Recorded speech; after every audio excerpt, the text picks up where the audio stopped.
सर्व मंगल मांगल्ये शिवे सर्वार्थ साधिके शरणे त्र्यंबके गौरी नारायणी नमोस्तुते। जय माँ भगवती। ओम दुम दुर्गाई नमः। ओम नमः शिवाय। प्रिय भक्तजनों, आज की कथा में आपका स्वागत है। आज हम रसपान करेंगे दुर्गा सप्तशती का अध्याय 5, 6, 7 और 8। तो आप इस कथा को अंत तक जरूर सुनिएगा, क्योंकि आपको एक ही कथा में संपूर्ण अध्याय सुनने का फल प्राप्त होगा। जैसा कि आप सभी जानते हैं, दुर्गा सप्तशती से पहले देवी कवच, कीलक, अर्गला का पाठ किया जाता है। तो रोज के नित्य प्रति क्रम के अनुसार सबसे पहले सुनते हैं देवी कवच, अर्गला स्तोत्र, कीलकम। उसके बाद सुनेंगे अध्याय। तो आप इस कथा को सुनते हुए कमेंट बॉक्स में एक बार जय माँ भगवती जरूर लिखिए और अपने मन को माता रानी के चरणों में लगाते हुए कथा को सुनिए। जय माँ भगवती, जय माँ भवानी। हे माता रानी, आज हम आपकी दुर्गा सप्तशती के पाठ का श्रवण करने जा रहे हैं। यदि कोई भी इसमें चूक हो, गलती हो, अपराध हो तो उसे क्षमा कीजिएगा और हमारे द्वारा श्रवण किए गए इस पाठ की पूर्ण रूप से आप स्वीकार कीजिएगा। सबसे पहले सुनते हैं देवी कवच।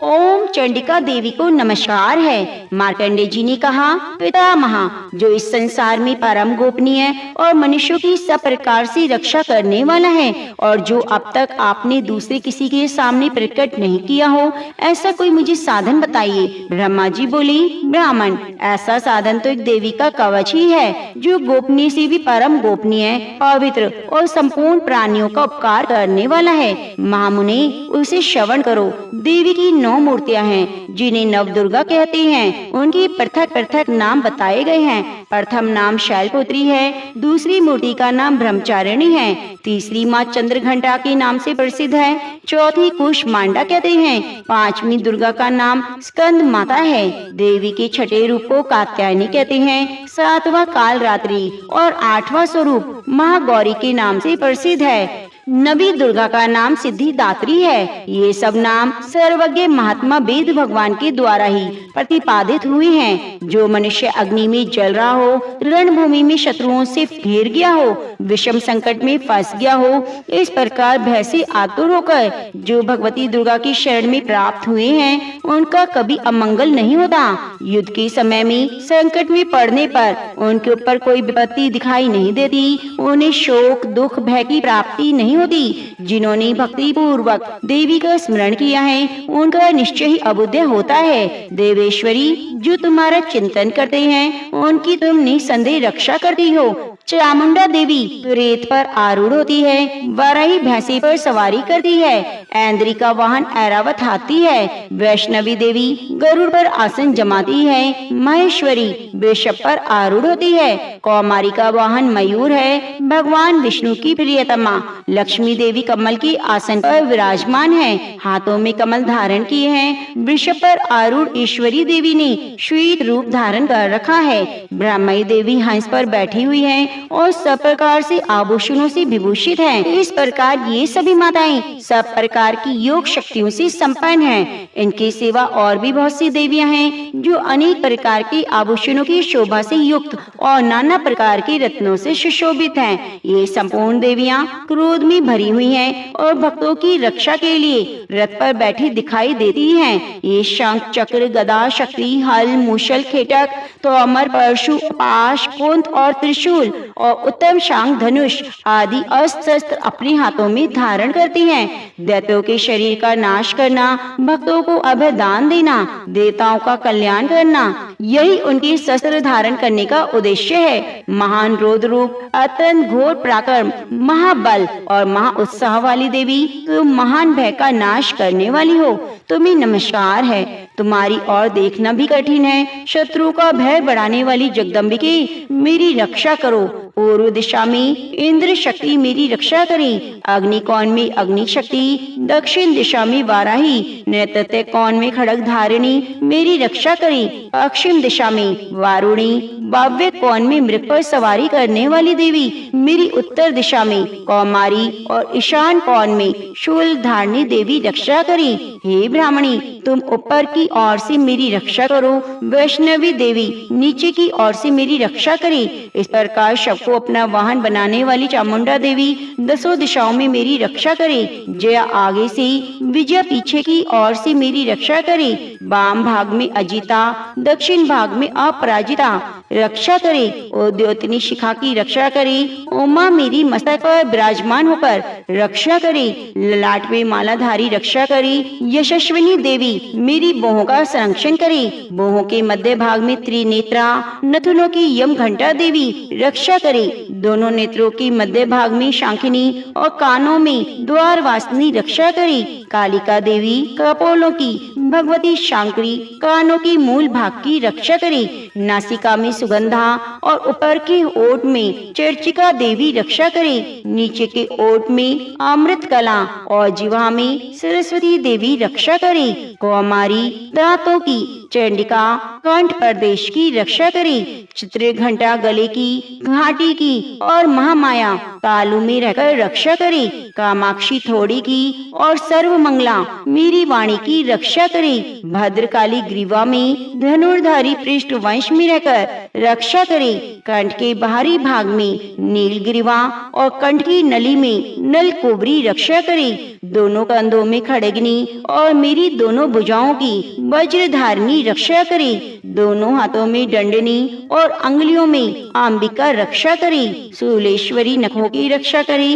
कुलेश्वरी पेट की रक्षा करे। महादेवी दोनों स्तनों की शोक विनाशिनी देवी मन की रक्षा करे। ललिता देवी हृदय में शूल धारिणी उदर में रहकर रक्षा करे। नाभि में कामिनी, गुहा भाग में गुहेश्वरी रक्षा करे। पूतना और कामिका लिंगी और महिषवादिनी गुदा की रक्षा करे। भगवती कटी भाग में विंध्यवासिनी घुटनों की रक्षा करे। संपूर्ण कामनाओं को देने वाली महाबला देवी दोनों पिंडलियों की रक्षा करे। नरसिंगी दोनों घुटियों की और तेजसी देवी दोनों चरणों के पृष्ठ भाग की रक्षा करे। श्री देवी पैरों की उंगलियों में तल वासनी पैरों की तलुओं में रहकर रक्षा करे। अपनी डाढ़ों के कारण भयंकर दिखाई देने वाली दृढ़कालिका देवी नखों की ऊर्ध्वकेशनी देवी केशों की रक्षा करे। रोमावलियों की छिद्रों में कोवेरी और त्वचा की बागेश्वरी देवी रक्षा करे। पार्वती देवी रक्त, मज्जा, बसा, मांस, हड्डी और मेदू की रक्षा करे। आंतों की कालरात्रि और पित्त की मुक्तेश्वरी रक्षा करे। मूलाधार आदि कमल कोशों में पद्मावती देवी और कफ में चूड़ामणि देवी स्थित होकर रक्षा करे। नख के तेज की ज्वालामुखी रक्षा करे, जिसका किसी भी अस्त्र से भेदन नहीं हो सकता। वह अवेद्य देवी शरीर की समस्त संधियों में रहकर रक्षा करे। ब्राह्मणी आप मेरे वीर की रक्षा करे। क्षत्रेश्वरी छाया की धर्मधारिणी देवी मेरे अहंकार, मन और बुद्धि की रक्षा करे। हाथों में वज्र धारण करने वाली वज्रहस्ता देवी मेरे प्राण, अपान, व्यान, उदान और समान वायु की रक्षा करे। कल्याण से सुशोभित होने वाली भगवती कल्याण शोभना मेरी प्राणों की रक्षा करे। रस, रूप, गंध, स्पर्श और शब्द इन विषयों का अनुभव करते समय योगिनी देवी रक्षा करे। सत्व गुण, रजोगुण और तमोगुण की रक्षा सदा नारायणी देवी करे। 12 ही आयु की रक्षा करे। वैष्णवी धर्म की रक्षा करे। चक्रणी चक्र धारण करने वाली देवी यश, कीर्ति, लक्ष्मी और धन की विद्या की रक्षा करे। इंद्राणी आप मेरे गोत्र की रक्षा करें। चंडिके तुम मेरे पशुओं की रक्षा करो। महालक्ष्मी पुत्रों की रक्षा करे। भैरवी पत्नी की रक्षा करे। मेरे पति की सुपाता और मार्ग की क्षेम करी रक्षा करे। राजा के दरबार में महालक्ष्मी रक्षा करे। सब और व्याप्त रहने वाली विजया देवी संपूर्ण भयों से मेरी रक्षा करे। हे देवी, जो स्थान कवच में नहीं कहा गया अतएव रक्षा से रहित है, वह सब तुम्हारे द्वारा सुरक्षित हो, क्योंकि तुम विजयशालिनी और पाप नाशिनी हो। यदि अपने शरीर का भला चाहे तो मनुष्य बिना कवच के कहीं एक पग भी न जाए। कवच का पाठ करके यात्रा करे। कवच के द्वारा सब ओर से सुरक्षित मनुष्य जहाँ जहाँ भी जाता है वहाँ वहाँ उसे धन लाभ होता है तथा संपूर्ण कामनाओं की सिद्धि करने वाली विजय की प्राप्ति होती है। वह जिस अभिष्ट वस्तु का चिंतन करता है उसको निश्चय ही प्राप्त कर लेता है। वह पुरुषोत्तम इस पृथ्वी पर तुलना रहित महान ऐश्वर्य का भागी होता है। कवच से सुरक्षित मनुष्य निर्भय हो जाता है, युद्ध में उसकी पराजय नहीं होती, तीनों लोकों में पूजनीय होता है। देवी का कवच देवताओं के लिए भी दुर्लभ है। जो प्रतिदिन नियम पूर्वक तीनों संध्याओं के समय श्रद्धा के साथ इसका पाठ करता है उसे देवी कला प्राप्त होती है और वह तीनों लोकों में कहीं भी पराजित नहीं होता। इतना ही नहीं, वह अपमृत्यु से रहित हो 100 से भी अधिक वर्षों तक जीवित रहता है। मकड़ी, चेचक, कोढ़ आदि संपूर्ण व्याधियां नष्ट हो जाती हैं। कनीर, भांग, अफीम, धतूरे आदि का स्थावर विष, सांप, बिच्छू आदि की काटने से चढ़ा हुआ जंगम विष, फेन और तेल के संयोग आदि से बनने वाला कृत्रिम विष, ये सभी प्रकार से दूर हो जाते हैं, उनका कोई असर नहीं होता। इस पृथ्वी पर मारन, मोहन आदि जितने अभिचार के प्रयोग होते हैं और इस प्रकार के जितने मंत्र यंत्र होते हैं वे सिर्फ इस कवच को हृदय में धारण करने पर उस मनुष्य को देखते ही नष्ट हो जाते हैं। यही नहीं, पृथ्वी पर विचरने वाला ग्राम देवता, आकाशचारी देव विशेष, जल के संबंध से प्रकट होने वाले गण, उपदेश मात्र से सिद्ध होने वाले निम्न कोटि के देवता, अपने जन्म के साथ प्रकट होने वाले देवता, कुल देवता, कंठमाला आदि, डाकनी, शाकिनी, अंतरिक्ष में विचरने वाली अत्यंत बलवती भयानक डाकनियां, ग्रह, भूत, पिशाच, यक्ष, गंधर्व, राक्षस, ब्रह्म राक्षस, बेताल, कूष्मांड और भैरव आदि अनिष्टकारक देवता भी हृदय में कवच धारण किए रहने पर उस मनुष्य को देखते ही भाग जाते हैं। कवचधारी पुरुष को राजा से सम्मान वृद्धि प्राप्त होती है। यह कवच मनुष्य की तेज की वृद्धि करने वाला और उत्तम है। कवच का पाठ करने वाला पुरुष अपनी कीर्ति से विभूषित भूतल पर अपने सुयश के साथ वृद्धि को प्राप्त होता है। जो पहले कवच का पाठ करके उसकी बाद दुर्गा सप्तशती चंडी का पाठ करता है उसकी जब तक वन, पर्वत और काननों सहित पृथ्वी टिकी रहती है तब तक वहाँ पुत्र, पौत्र और संतान परंपरा बनी रहती है। फिर देह का अंत होने पर वह पुरुष भगवती महामाया के प्रसाद से उस नित्य परम पद को प्राप्त होता है जो देवताओं के लिए भी दुर्लभ है। वह सुंदर दिव्य रूप धारण करता है और कल्याण में शिव के साथ आनंद का भागी होता है। इति दिव्य कवचम संपूर्णम। माँ के चरणों में ध्यान लगाइए और सुनिए अगला स्तोत्र। जय माँ भगवती। ओम चंडिका देवी को नमस्कार है। मार्कंडेय जी कहते हैं, जयंती, मंगला, काली, भद्रकाली, कपालिनी, दुर्गा, क्षमा, शिवा, धात्री, स्वाहा, स्वधा, इन नामों से प्रसिद्ध जगदम्बिके तुम्हें मेरा नमस्कार है। हे देवी चामुंडी, तुम्हारी जय हो। संपूर्ण प्राणियों की पीड़ा हरने वाली देवी तुम्हारी जय हो। सब में व्याप्त रहने वाली देवी तुम्हारी जय हो। काल रात्रि तुम्हें नमस्कार है। मधु और कैटव को मारने वाली, ब्रह्मा जी को वरदान देने वाली देवी तुम्हें नमस्कार है। तुम मुझे रूप दो, जय दो, यश दो और काम, क्रोध आदि शत्रुओं का नाश करो। महिषासुर का नाश करने वाली, भक्तों को सुख देने वाली देवी तुम्हें नमस्कार है। तुम रूप दो, जय दो, यश दो, काम, क्रोध आदि शत्रुओं का नाश करो। रक्त बीज का बाद और चंडमुंड का विनाश करने वाली देवी तुम रूप दो, जय दो, यश दो, काम, क्रोध आदि शत्रुओं का नाश करो। शुंभ और निशुंभ, ध्रुम लोचन का मदन करने वाली देवी तुम रूप दो, जय दो, यश दो, काम, क्रोध आदि शत्रुओं का नाश करो। सबके द्वारा वंदित युगल चरणों वाली, संपूर्ण सौभाग्य प्रदान करने वाली देवी तुम रूप दो, जय दो, यश दो, काम, क्रोध आदि शत्रुओं का नाश करो। हे देवी, तुम्हारे रूप और चरित्र अचिंत्य हैं। तुम समस्त शत्रुओं का नाश करने वाली हो। रूप दो, जय दो, यश दो, काम क्रोध आदि शत्रुओं का नाश करो। पापों को दूर करने वाली देवी, जो भक्ति पूर्वक तुम्हारे चरणों में सर्वदा मस्तक झुकाते हैं, उन्हें रूप दो, जय दो, यश दो, काम क्रोध आदि शत्रुओं का नाश करो। रोगों का नाश करने वाली देवी, जो भक्ति पूर्वक तुम्हारी स्तुति करते हैं, उन्हें रूप दो, जय दो, यश दो, काम क्रोध आदि शत्रुओं का नाश करो। हे चंडिके, इस संसार में जो भक्ति पूर्वक तुम्हारी पूजा करते हैं, उन्हें रूप दो, जय दो, यश दो, काम क्रोध आदि शत्रुओं का नाश करो। मुझे सौभाग्य और आरोग्य दो, परम सुख दो, रूप दो, जय दो, यश दो, और मेरी काम क्रोध आदि शत्रुओं का नाश करो। जो मुझसे द्वेष रखते हैं, उनका नाश और मेरे बल की वृद्धि करो। रूप दो, जय दो, यश दो, मेरे काम क्रोध आदि शत्रुओं का नाश करो। हे देवी, मेरा कल्याण करो, मुझे उत्तम संपत्ति प्रदान करो। रूप दो, जय दो, यश दो, काम क्रोध आदि शत्रुओं का नाश करो।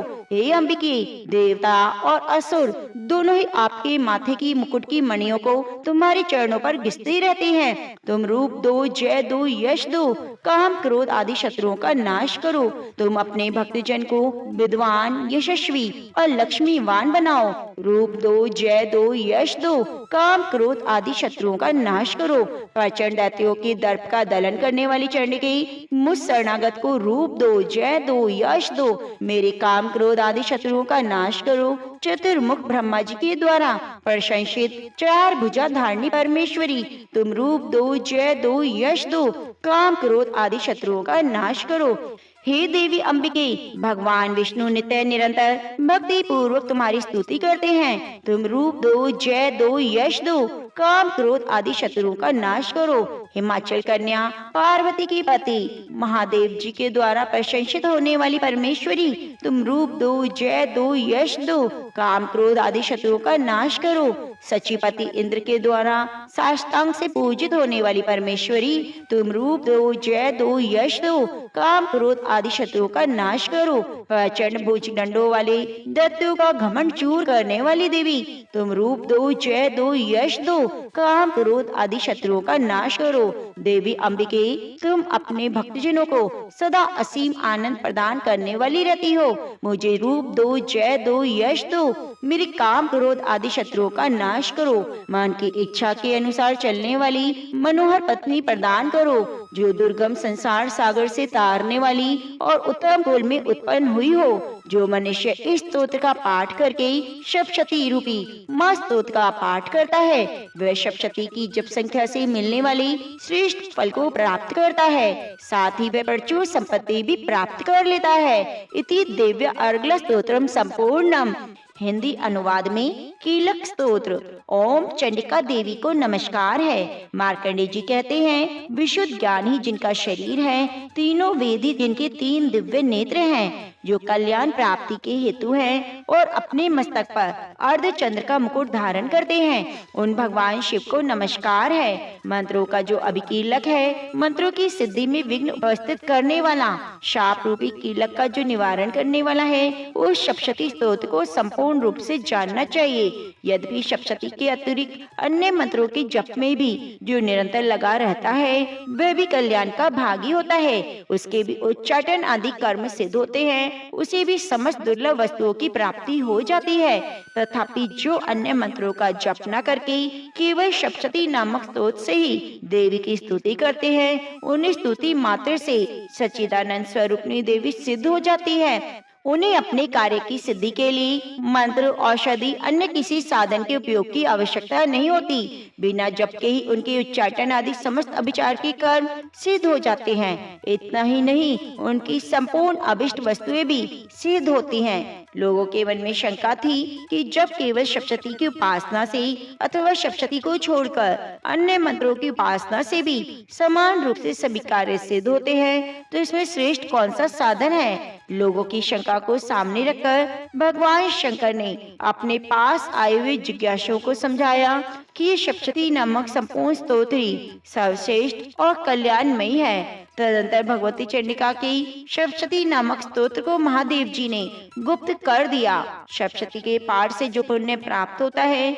उसकी कभी समाप्ति नहीं होती, किंतु अन्य मंत्रों की जप जन्य पुण्य की समाप्ति हो जाती है। अतः भगवान शिव ने अन्य मंत्रों की अपेक्षा जो सप्तशती की ही श्रेष्ठता का निर्णय किया उसे यथार्थ ही जानना चाहिए। अन्य मंत्रों का जप करने वाला पुरुष भी यदि सप्तशती के स्तोत्र और जप का अनुष्ठान कर ले तो वह भी पूर्ण रूप से कल्याण का भागी होता है, इसमें तनिक भी संदेह नहीं। जो साधक कृष्ण पक्षी चतुर्दशी अथवा अष्टमी को एकाग्रचित होकर भगवती की सेवा में अपना सर्व समर्पित करता है और फिर उसे प्रसाद रूप से ग्रहण करता है, उसी पर भगवती देवी प्रसन्न होती हैं, अन्यथा प्रसन्नता प्राप्त नहीं होती। इस प्रकार सिद्धि के प्रतिबंधक कीलक के द्वारा महादेव जी ने स्तोत्र को कीलित कर रखा है। जो पूर्वोक्त रीति से निष्कीलन करके सप्तशती स्तोत्र का प्रतिदिन स्पष्ट उच्चारण पूर्वक पाठ करता है वह मनुष्य सिद्ध हो जाता है, वही देवी का पार्षद होता है,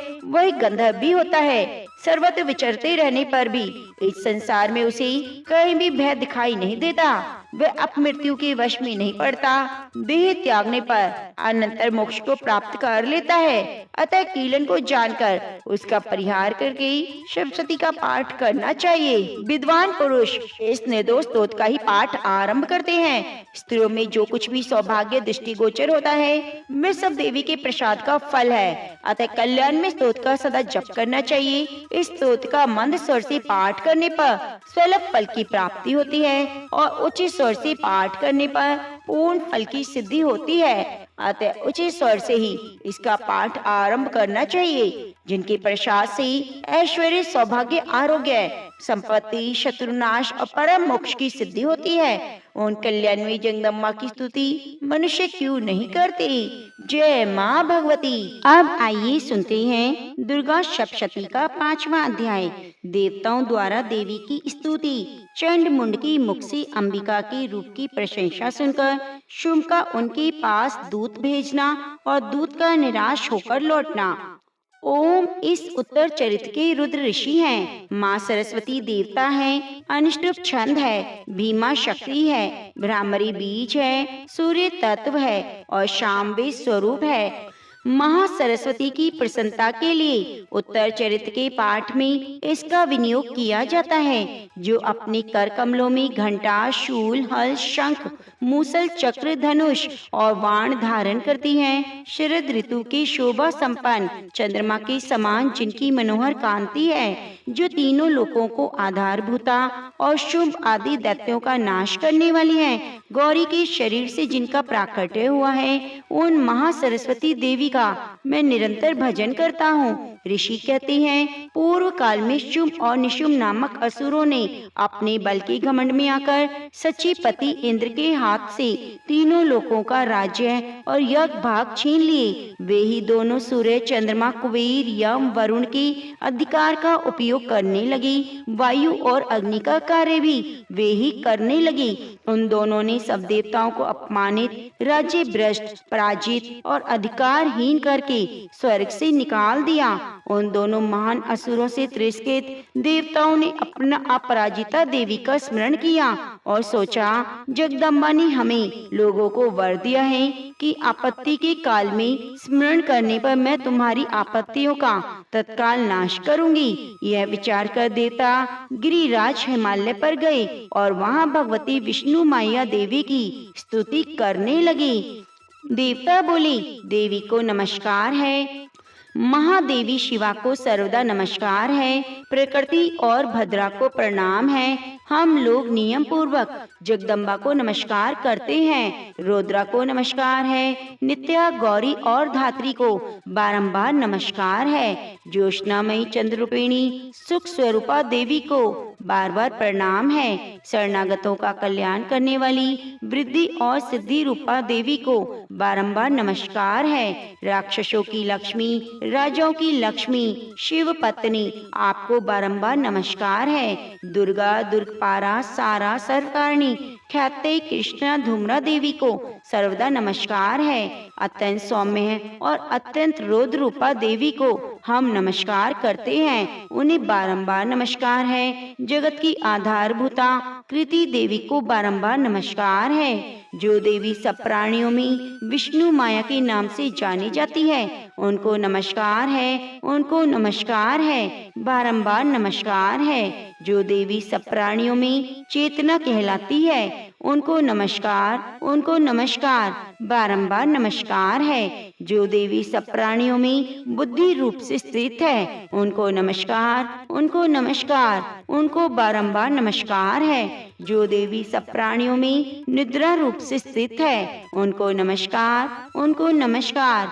बारंबार नमस्कार है। जो देवी सब प्राणियों में शुद्ध रूप से स्थित है, उनको नमस्कार, उनको नमस्कार, उनको बारंबार नमस्कार है। जो देवी सब प्राणियों में छाया रूप से स्थित है, उनको नमस्कार, उनको नमस्कार, बारंबार नमस्कार है। जो देवी सब प्राणियों में शक्ति रूप से स्थित है, उनको नमस्कार, उनको नमस्कार, उनको बारंबार नमस्कार। जो देवी सब प्राणियों में तृष्णा रूप में स्थित है, उनको नमस्कार, उनको नमस्कार, बारंबार नमस्कार। जो देवी सब प्राणियों में क्षमा रूप में स्थित है, उनको नमस्कार, उनको नमस्कार, बारंबार नमस्कार।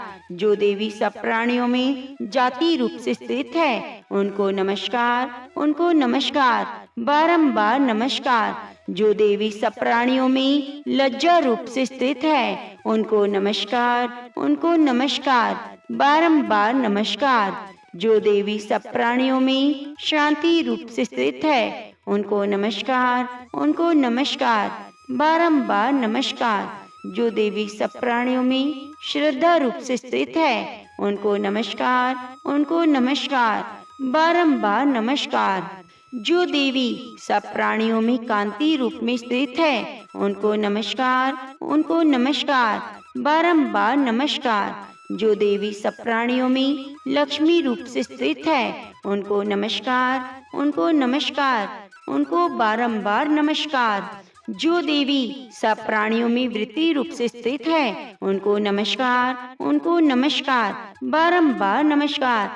जो देवी सब प्राणियों में वृत्ति रूप से स्थित है, उनको नमस्कार, उनको नमस्कार, बारंबार नमस्कार। जो देवी सब प्राणियों में स्मृति रूप से स्थित है, उनको नमस्कार, उनको नमस्कार, बारंबार नमस्कार। जो देवी सब प्राणियों में दया रूप से स्थित है, उनको नमस्कार, उनको नमस्कार, बारंबार नमस्कार। जो देवी सब प्राणियों में तुष्टि रूप से स्थित है, उनको नमस्कार, उनको नमस्कार, बारंबार नमस्कार। जो देवी सब प्राणियों में माता रूप में स्थित है, उनको नमस्कार, उनको नमस्कार, बारंबार नमस्कार। जो देवी सब प्राणियों में भ्रांति रूप से स्थित है, उनको नमस्कार, उनको नमस्कार, बारंबार नमस्कार। जो जीवों के इंद्रिय वर्ग की अधिष्ठात्री देवी और सब प्राणियों में सदा व्याप्त रहने वाली है, उन व्याप्ति देवी को बारंबार नमस्कार है। जो देवी चैतन्य रूप से इस संपूर्ण जगत को व्याप्त करके स्थित है, उनको नमस्कार, उनको नमस्कार। पूर्व काल में अपने अभिष्ट की प्राप्ति होने से देवताओं ने जिनकी स्तुति की, देवराज इंद्र ने बहुत दिनों तक जिनका सेवन किया, वे कल्याण की साधन भूता ईश्वरी हमारा कल्याण और मंगल करे, सारी आपत्तियों का नाश कर डाले। दैत्यों से सताए हुए हम सभी देवता जिन परमेश्वरी को इस समय नमस्कार करते हैं, जो भक्ति से विनम्र पुरुषों द्वारा स्मरण की जाने वाली तत्काल ही संपूर्ण विपत्तियों का नाश कर देती है, वे जगदम्बा हमारा संकट दूर करें। ऋषि कहते हैं, हे राजन, इस प्रकार जब देवता स्तुति कर रहे थे, उस समय पार्वती देवी गंगा के जल में स्नान करने के लिए वहां आई। उन सुंदर बाहों वाली भगवती देवी ने देवताओं से पूछा, आप लोग यहाँ किसकी स्तुति करते हैं? तब उन्हीं के शरीर को से प्रकट हुई शिवा देवी बोली, शुंभ दैत्य से तिरस्कृत, युद्ध में निशुंभ से पराजित हो, यहाँ एकत्रित हुए समस्त देवता मेरी स्तुति कर रहे हैं। पार्वती जी के शरीर को से अंबिका का प्रादुर्भाव हुआ था, इसलिए वे समस्त लोकों में कोश की कही जाती हैं। कौशिकी के प्रकट होने के बाद पार्वती देवी का शरीर काली रंग का हो गया। अतः वे हिमालय पर रहने वाली कालिका देवी के नाम से विख्यात हुई। उसके बाद शुंभ निशुंभ के भृत्य चंड मुंड, उन्होंने परम मनोहर रूप धारण करने वाली अंबिका देवी को देखा। फिर वे शुंभ के पास जाकर बोले, महाराज, एक अत्यंत मनोहर स्त्री है जो अपनी दिव्य कांति से हिमालय को प्रकाशित कर रही है।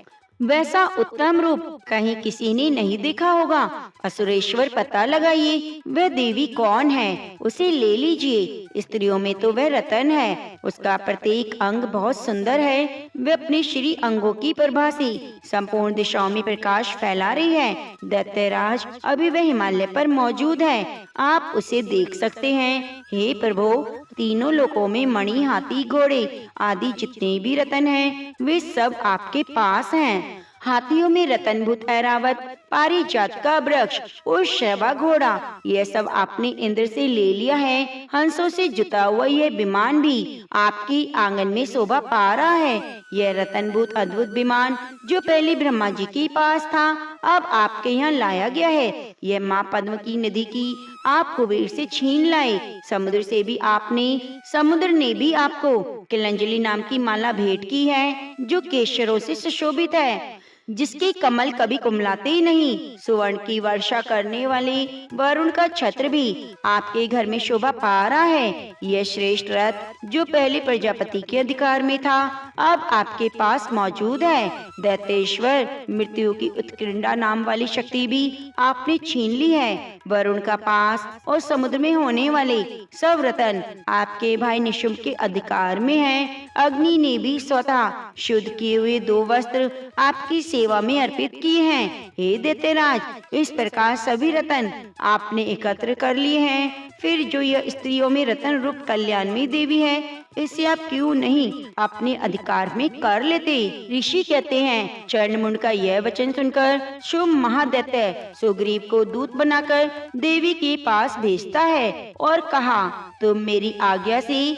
उनके सामने ये बातें कहना और ऐसा उपाय करना जिससे प्रसन्न होकर वह शीघ्र ही यहाँ आ जाए। वह दूत पर्वत के अत्यंत रमणीय प्रदेश में जहाँ देवी मौजूद है गया और मधुर कोमल वचन बोला। दूत बोला, देवी, दैत्यराज शुंभ इस समय तीनों लोकों के परमेश्वर हैं, उन्हीं का भेजा हुआ मैं दूत हूँ। यह तुम्हारे पास आया हूँ। उनकी आज्ञा सदा सब देवता एक स्वर में मानते हैं, कोई उसका उल्लंघन नहीं कर सकता। वे संपूर्ण देवताओं को परास्त कर चुके हैं। उन्होंने तुम्हारे लिए जो संदेश दिया है उसे सुनो। संपूर्ण त्रिलोकी मेरे अधिकार में है, देवता भी मेरी आज्ञा मानते हैं। संपूर्ण युगों के भोगों को मैं ही पृथक पृथक भोगता हूँ। तीनों लोकों में जितने श्रेष्ठ रतन हैं, वे सब मेरे अधिकार में हैं। देवराज इंद्र का वाहन ऐरावत हाथियों में रतन के समान है, मैंने छीन लिया है। क्षीर सागर का मंथन करने से जो अश्व रतन उत्पन्न हुए, उसे देवताओं ने मेरी पैरों पर पड़कर समर्पित किया है। हे सुंदरी, इसके सिवा और भी जितने रतनभूत पदार्थ देवताओं, गंधर्वों और नागों के पास थे, वे सब मेरे पास है। हे देवी, हम लोग तुम्हें संसार की स्त्रियों में रतन मानते हैं, अतः तुम हमारे पास आ जाओ, क्योंकि रत्नों का उपभोग करने वाले हम ही हैं। चंचल कटाक्षों वाली सुंदरी, तुम मेरे और मेरे भाई महापराक्रमी निशुंभ की सेवा में आ जाओ, क्योंकि तुम रतन स्वरूपा हो। मेरा वरण करने से तुम्हें तुलना रहित महान ऐश्वर्य की प्राप्ति होगी। अपनी बुद्धि से विचार कर तुम मेरी पत्नी बन जाओ। ऋषि कहते हैं, दूत के यूं कहने पर कल्याणी भगवती दुर्गा देवी, जो इस जगत को धारण करती है, मन ही मन गंभीर भाव से मुस्कुराई और इस प्रकार बोली। देवी ने कहा, दूत, तुमने सत्य कहा, इसमें तनिक भी मिथ्या नहीं। शुंभ तीनों लोगों का स्वामी है, निशुंभ भी उसी के समान पराक्रमी है, किंतु इस विषय में मैंने जो प्रतिज्ञा कर रखी है, कैसे मिथ्या करूं। मैंने अपनी अल्प बुद्धि के कारण पहले से जो प्रतिज्ञा कर ली थी, उसे सुनो। जो मुझे संग्राम में जीत लेगा, मेरे अभिमान को चूर कर देगा। संसार में जो मेरे समान बलवान होगा, वही मेरा स्वामी होगा। इसलिए शुंभ अथवा महादैत्य निशुंभ स्वयं वहाँ पधारे, मुझे जीतकर शीघ्र ही मेरा पानी ग्रहण कर लें। इसमें विलंब की क्या आवश्यकता है? दूत बोला, देवी तुम घमंड में भरी हो, मेरे सामने ऐसी बातें ना करो। तीनों लोकों में कौन ऐसा पुरुष है जो शुंभ निशुंभ के सामने खड़ा हो सके? हे देवी, अन्य दैत्यों के सामने भी सारे देवता युद्ध में खड़े नहीं रह सकते, फिर तुम अकेली स्त्री होकर कैसे ठहर सकती हो? जिन शुंभ आदि दैत्यों के सामने इंद्र आदि सब देवता भी युद्ध में खड़े नहीं हुए, उनके सामने तुम स्त्री होकर कैसे जाओगी? स्त्री, तुम मेरे कहने से शुंभ निशुंभ के पास चलो, ऐसा करने से तुम्हारे गौरव की रक्षा होगी। अन्यथा जब वे केश पकड़कर घसीटेंगे तब तुम्हें अपनी प्रतिष्ठा खोकर जाना पड़ेगा। देवी ने कहा, तुम्हारा कथन सत्य है, शुंभ बलवान है, निशुंभ पराक्रमी है, किंतु मैं क्या करूं? मैंने पहले बिना सोचे समझे प्रतिज्ञा कर ली, अतः तुम जाओ।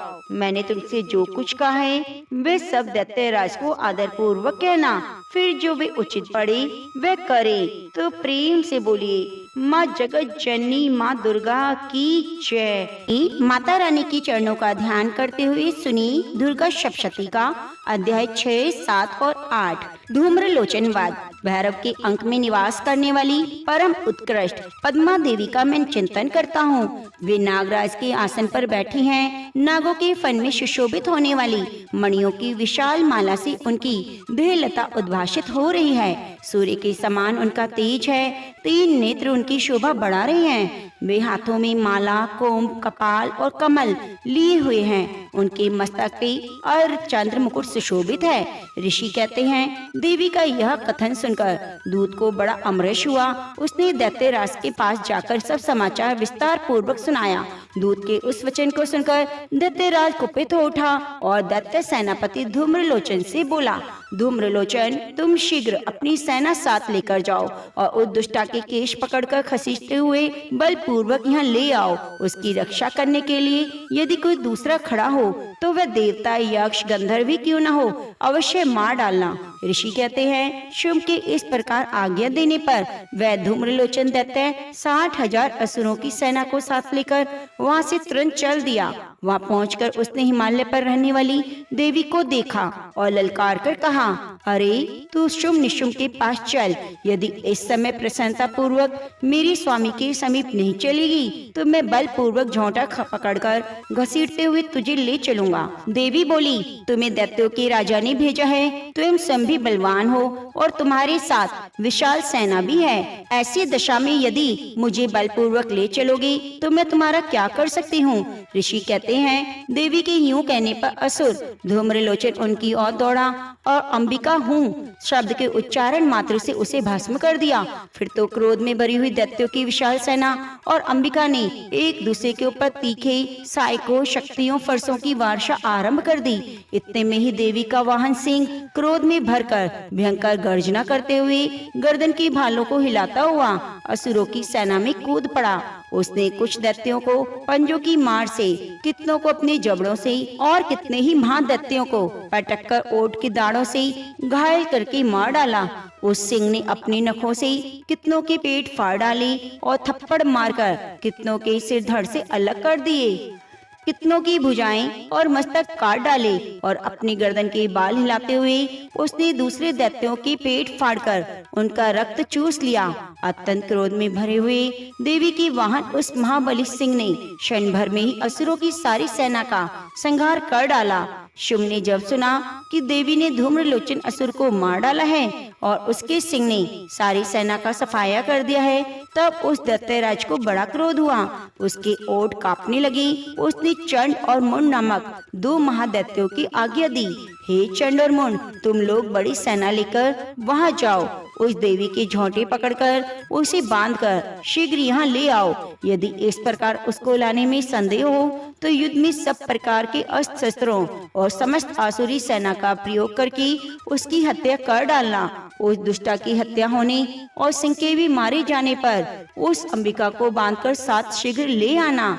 इस प्रकार मार्कंडे पुराण में सार्वणिक मनमंत्र की कथा के अंतर्गत देवी महात्म्य में धूम्रलोचन वध नामक 6ठा अध्याय पूरा हुआ। अब सुनिए 7वां अध्याय। चंड और मुंड का वध।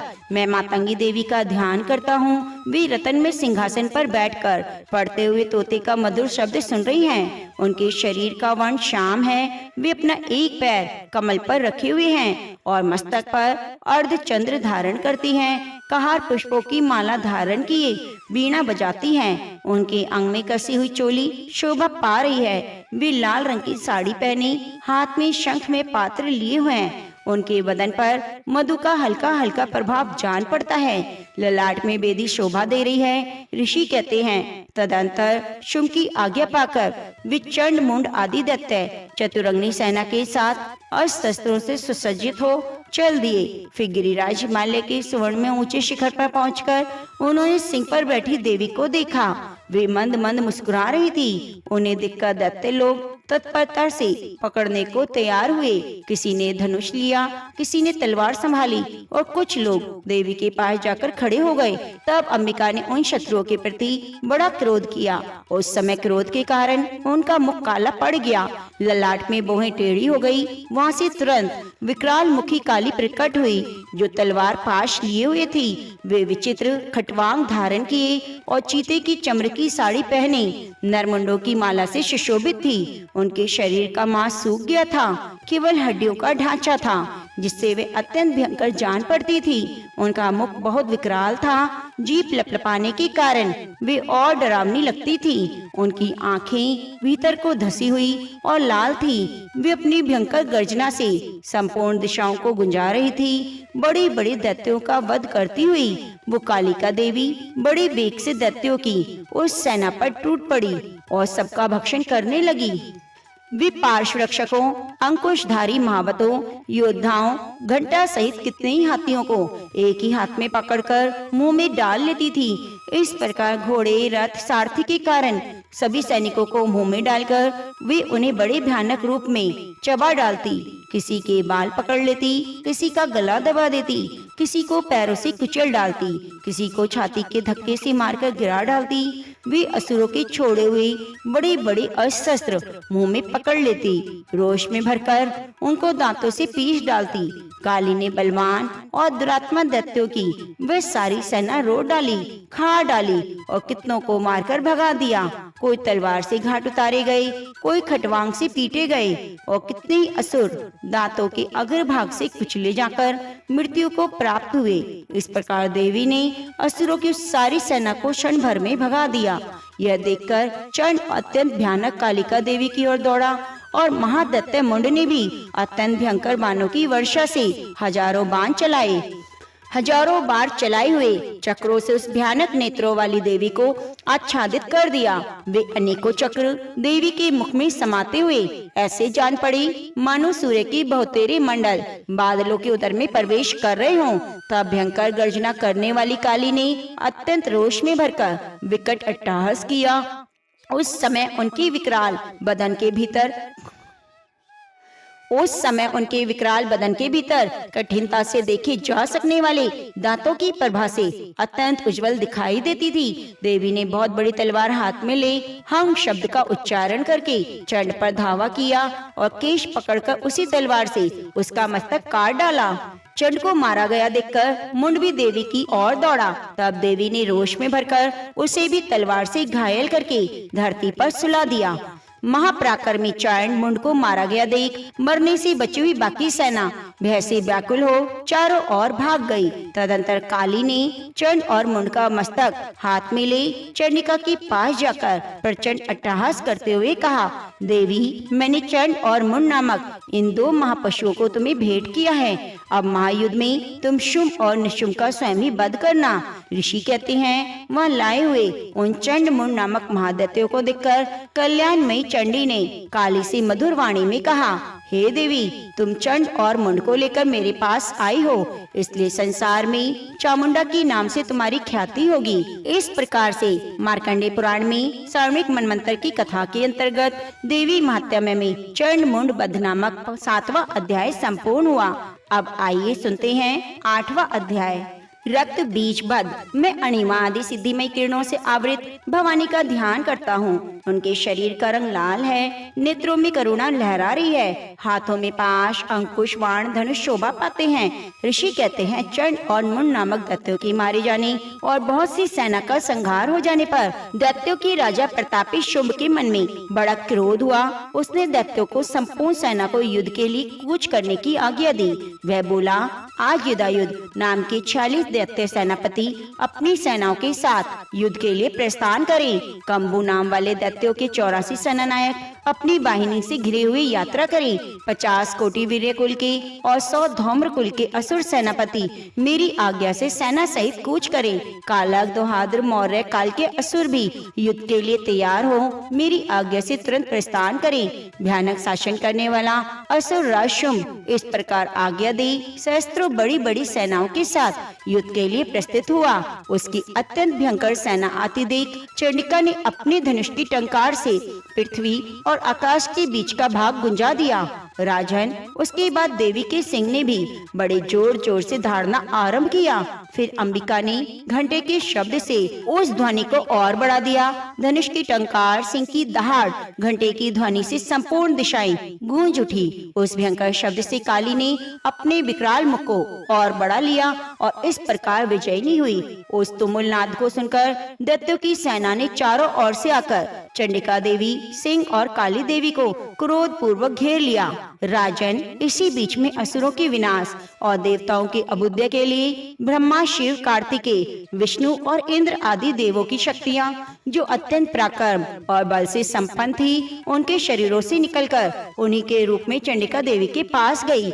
जिस देवता का जैसा रूप, जैसी वेशभूषा, जैसा वाहन, ठीक वैसे ही साधनों से संपन्न हो, उसकी शक्ति असुरों से युद्ध करने के लिए आई। सबसे पहले हंसयुक्त विमान पर बैठी हुई अक्षोत्र कमंडलू से सुशोभित ब्रह्मा जी की शक्ति उपस्थित हुई, जिसे ब्राह्मणी कहते हैं। महादेव जी की शक्ति वृषभ पर आरूढ़ हो, हाथों में शेष त्रिशूल धारण करके महानाग का कंकन पहने, मस्तक में चंद्र रेखा से विभूषित हो वहां आ पहुंची। कार्तिकेय जी की शक्ति रूपा जगदम्बिका उन्हीं का रूप धारण किए श्रेष्ठ मयूर पर आरूढ़ हो, हाथ में शक्ति लिए दैत्यों से युद्ध करने आई। इस प्रकार भगवान विष्णु की शक्ति गरुड़ पर विराजमान हो, शंख, चक्र, गदा और खड़ग हाथ में लिए हुए वहां आई। अनुपम यज्ञ वराह का रूप धारण करने वाले श्री हरि की जो शक्ति है, वह भी बड़ा शरीर धारण करके वहां उपस्थित हुई। नारसिंह शक्ति भी नरसिंह के समान शरीर धारण करके वहां आई। उसकी गर्दन के बालों के झटके से आकाश के तारे बिखरे पड़े थे। इसी प्रकार इंद्र की शक्ति वज्र हाथ में लिए गजराज ऐरावत पर बैठ के आई। उनके भी सहस्त्र नेत्र थे। इंद्र का जैसा रूप वैसा ही उसका भी था।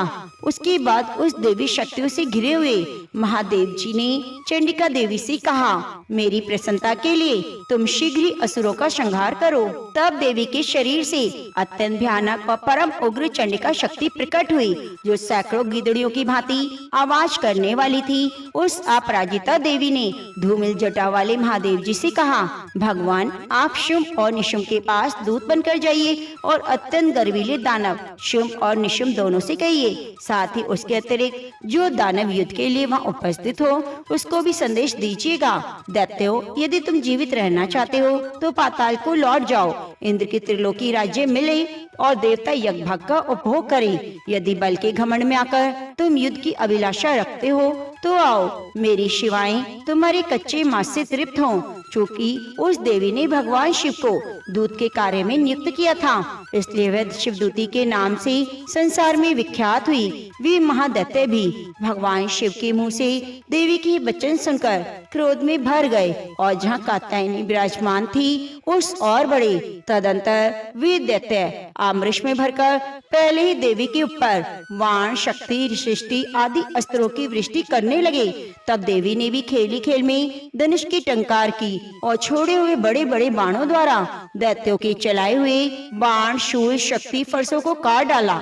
फिर काली उनके आगे होकर शत्रुओं को शूल के प्रहार से विदीर्ण करने लगी और खटवांग से उनका कचूमर निकालती हुई रणभूमि में विचरने लगी। लगी। ब्राह्मणी भी जिस जिस ओर दौड़ती उसी उसी ओर अपने कमंडलों का जल छिड़ककर शत्रुओं की ओज और पराक्रम को नष्ट कर देती। महेश्वरी ने त्रिशूल से, वैष्णवी ने चक्र से, अत्यंत क्रोध में भरी हुई कुमार कार्तिकेय की शक्ति से दैत्यों का संहार आरंभ किया। इंद्र शक्ति के वज्र प्रहार से विदीर्ण हो सैकड़ों दैत्य दानव रक्त की धारा बहाते हुए पृथ्वी पर सो गए। वाराही शक्ति से कितनों को अपनी थुतुन से मारकर नष्ट कर दिया। दाढ़ों की अग्रभाग से कितनों की छाती छेद डाली। कितने ही दैत्य उनके चक्र की चोट से विदीर्ण होकर गिर पड़े। नारसिंह भी दूसरे दूसरे महादैत्यों को अपने नखों से विदीर्ण करके खाती और सिंहनाद से दिशाओं और आकाशों को गुंजाती हुई युद्ध क्षेत्र में विचरने लगी। कितने ही असुर शिवदूती की प्रचंड अट्टहास से अत्यंत भयभीत हो पृथ्वी पर गिर पड़े और गिरने पर उन्हें शिवदूती ने उस समय अपना ग्रास बना लिया। इस प्रकार क्रोध में भरे हुए मातृगणों को नाना प्रकार के उपायों से बड़े बड़े असुरों का मर्दन करते देख दैत्य सैनिक भी भाग खड़े हुए। मातृगणों से पीड़ित दैत्यों को युद्ध में भागते देख रक्तबीज नामक महादैत्य क्रोध में भरकर युद्ध करने के लिए आया। उसके शरीर से जब रक्त की बूंद पृथ्वी पर गिरती तब उसी के समान शक्तिशाली दूसरा महादैत्य पृथ्वी पर पैदा हो जाता। महिषासुर रक्त बीज हाथ में गदा लेकर इंद्र शक्ति के साथ युद्ध करने लगा। तब ऐन्द्री ने अपने वज्र से रक्त बीज को मारा। वज्र के घायल होने पर उसके शरीर से बहुत सा रक्त चूने लगा। उससे उसी के समान पराक्रम वाले योद्धा उत्पन्न होने लगे। उसके शरीर से रक्त की जितनी बूंदें गिरी उतने ही पुरुष उत्पन्न हो गए। वे सब रक्त बीज के समान वीरवान, बलवान, पराक्रमी थे। वे रक्त से उत्पन्न होने वाले पुरुष भी अत्यंत भयंकर और शस्त्रों का प्रहार करते हुए वह मातृगणों के साथ घोर युद्ध करने लगे। पुनः वज्र के प्रहार से जब उनका मस्तक घायल हुआ तब रक्त बहने लगा। वैष्णवी के चक्र से घायल होने पर उसके शरीर से जो रक्त बहा उससे उसी के बराबर आकार वाले सहस्त्रों महादैत्य प्रकट हुए। उनके द्वारा संपूर्ण जगत व्याप्त हो गया। कुमारी ने शक्ति से, वाराही ने खड़ग से, महेश्वरी ने त्रिशूल से महादैत्य रक्त बीज को घायल किया। क्रोध में भरे हुए उस महादैत्य रक्त बीज ने भी गदा से सभी मातृ शक्तियों पर पृथक पृथक प्रहार किया। शक्ति और शूल आदि से अनेक बार घायल होने पर जो उसके शरीर से रक्त की धारा पृथ्वी पर गिरी उससे भी निश्चय ही सैकड़ों असुर उत्पन्न हुए। इस प्रकार उस महादैत्य के रक्त से प्रकट हुए असुरों द्वारा संपूर्ण जगत व्याप्त हो गया। इससे उन देवताओं को बड़ा भय हुआ। देवताओं को उदास देख चंडिका ने काली से शीघ्रता पूर्वक कहा, चामुंडे तुम अपना मुख और फैलाओ तथा मेरी शस्त्र पास से गिरने वाले रक्त बिंदुओं और उत्पन्न होने वाले महादैत्यों को तुम अपने इस उतावले मुख में खा जाओ। इस प्रकार रक्त से उत्पन्न होने वाले महादैत्यों का भक्षण करती हुई तुम रण में विचरती रहो। ऐसा करने से दैत्य का सारा रक्त क्षीण हो जाने पर वह स्वयं नष्ट हो जाएगा। उस भयंकर दैत्य को जब तुम खा जाओगी तब दूसरे नए दैत्य उत्पन्न नहीं हो सकेंगे। काली से यूं कहकर चंडिका देवी ने शूल से रक्त बीज को मारा और काली ने अपने मुख में उसका रक्त ले लिया। तब उसने वहां चंडिका पर गदा से प्रहार किया, किंतु गदापात ने देवी को तनिक भी वेदना नहीं पहुंचाई। रक्त बीज के घायल शरीर से बहुत रक्त गिरा, किंतु जो ही वह गिरा तभी चामुंडा उसे अपने मुख में ले लेती। रक्त गिरने से काली के मुख में जो महादैत्य उत्पन्न हुए उनको भी वह चट कर गई और रक्त बीज का रक्त भी पी लिया। तदंतर देवी ने रक्त बीज को, जिसका रक्त चामुंडा ने पी लिया था, वज्र, बाण, खड़ग और सृष्टि आदि से मार डाला। राजन, इस प्रकार शस्त्रों के समुदाय से आहत और रक्तहीन हुआ महादैत्य रक्त बीज पृथ्वी पर गिर पड़ा। नरेश्वर, इससे देवताओं को अनुपम हर्ष की प्राप्ति हुई और मातृगण उन असुरों के रक्तपान के मत से उद्यत होकर नृत्य करने लगा। इस प्रकार मार्कंडेय पुराण में सारणिक मनमंत्र की कथा के अंतर्गत देवी महात्म्य में रक्त बीज वध नामक 8वां अध्याय पूरा हुआ। तो प्रेम से बोलिए जय माँ भगवती। ओम दुम दुर्गाए नमः। प्रिय भक्तजनों, आगे के अध्याय को सुनने के लिए आप चैनल को सब्सक्राइब कर लीजिए और बगल में बनी घंटी को दबा लीजिए। कमेंट बॉक्स में माँ भगवती की जय लिखना ना भूलें। अब आइए सुनते हैं सिद्धि कुंज का स्तोत्र। दुर्गा सप्तशती के श्रवण के बाद सुनिए सिद्धि कुंजिका स्तोत्र। शिव जी बोले, देवी सुनो, मैं उत्तम कुंजिका स्तोत्र का उपदेश करूंगा, जिस मंत्र के प्रभाव से देवी का जप सफल होता है। कवच, अर्गला, कीलक, रहस्य सूक्त, ध्यान, न्यास, यहाँ तक कि अर्चन भी आवश्यक नहीं। केवल कुंजिका के पाठ से दुर्गा पाठ का फल प्राप्त हो जाता है। अत्यंत गुप्त और देवों के लिए भी दुर्लभ है। हे पार्वती, इसे स्वयोनि की भांति प्रयत्न पूर्वक गुप्त रखना चाहिए। यह उत्तम कुंजिका स्तोत्र केवल पाठ के द्वारा मारण, मोहन, वशीकरण, स्तंभन, उच्चाटन आदि उद्देश्यों को सिद्ध करता है। ओम ऐं ह्रीं क्लीं चामुंडाय विच्चे। ओम ग्लौम हूं क्लीं जूं सह ज्वालाय ज्वालाय।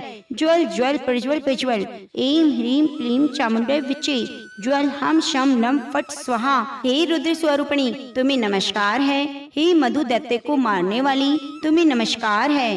कैटभ विनाशिनी को नमस्कार है। महिषासुर को मारने वाली देवी, तुम्हें नमस्कार है। शुंभ का हनन करने वाली, निशुंभ को मारने वाली, तुम्हें नमस्कार है। हे महादेवी, मेरे जप को जागृत और सिद्ध करो। ऐंकार के रूप में सृष्टि रूपणी, ह्रीम के रूप में सृष्टि पालन करने वाली, क्लीम के रूप में काम रूपणी की बीज रूपणी देवी, तुम्हें नमस्कार है। चामुंडा के रूप में चंड विनाशिनी और यकार के रूप में तुम वर देने वाली हो। विच्चय के रूप में तुम नित्य ही अभय देती हो। तुम इस मंत्र का स्वरूप हो। धाम धीम धूम के रूप में धूर्जटी, तुम शिव की पत्नी हो। बाम बीम बूम के रूप में तुम वाणी की अधेश्वरी हो। वाम बीम बूम के रूप में तुम वाणी की अधीश्वरी हो। क्राम क्रीम क्रूम के रूप में कालिका देवी, श्याम शीम शूम के रूप में मेरा कल्याण करो। होम होम होमकार स्वरूपणी, जम जम जम नादिनी, भ्राम भ्रीम भ्रूम भैरवी के रूप में तुम कल्याणकारी भैरवी भवानी हो। तुम्हें बारंबार नमस्कार है। अम कम चम टम तम पम यम शम भीम धूम ऐं भीम हम शम धिजाग्रम, इन सबको तोड़ो और दीप्त करो। करो सुहा। पाम पीम पूम के रूप में तुम पार्वती पूर्ण हो। खाम खीम खूम के रूप में तुम खेचरी अथवा खेचरी मुद्रा हो। शाम शीम शूम के स्वरूपणी सप्तशती देवी के मंत्र मेरे लिए सिद्ध करो। यह कुंजिका स्तोत्र मंत्र को जगाने के लिए है। इसे भक्तिहीन पुरुष को नहीं देना चाहिए। हे पार्वती, इसे गुप्त रखो। हे देवी, जो बिना कुंजिका के सप्तशती का पाठ करता है, उसे उसी प्रकार सिद्धि नहीं मिलती जिस प्रकार वन में रोना निरर्थक है। इस प्रकार श्री रुद्रमाल्य के गौरी तंत्र में शिव पार्वती संवाद में सिद्धि कुंजिका स्तोत्र पूर्ण हुआ। प्रेम से बोलिए जय माँ भगवती। प्रिय भक्तजनों, अब आइए सुनते हैं क्षमा प्रार्थना स्तोत्र। हे परमेश्वरी, मेरे द्वारा रात दिन सहस्त्रों अपराध होते रहते हैं। यह मेरा दास है। यूँ समझकर मेरे उन अपराधों को तुम कृपा पूर्वक क्षमा करो। परमेश्वरी, मैं आह्वानम नहीं जानता, विसर्जन करना नहीं जानता, पूजा करने का ढंग भी नहीं जानता।